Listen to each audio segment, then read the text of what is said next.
How to add credit or debit card to GPay. Hey everybody, welcome back to our channel. In today's video, I will guide you through the steps on how you can basically add a credit or debit card to your Google Pay account. So make sure to watch the video till the end. In order to add a card to your Google Pay account, it's actually quite very simple to do so, because all you have to do is go ahead and then make sure to launch the Google Pay application here. And once you have done that, make sure to tap on your profile icon from the top right hand side of the screen. And as you do that, what you want to do from here is go to this option here known as linked accounts and payment methods. As you do that, at the bottom of the payment method, you'll find option to add a debit card.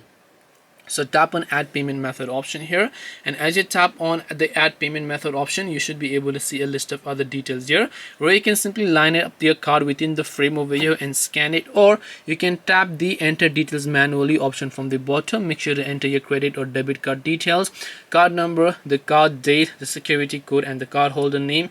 Tap on more, and then your card will get successfully added to GPay. This way you can add your card to GPay. Hope this video was very helpful. If you have got any more questions, then feel free to also leave them down below. Thank you for watching till the end, and see you in the next video.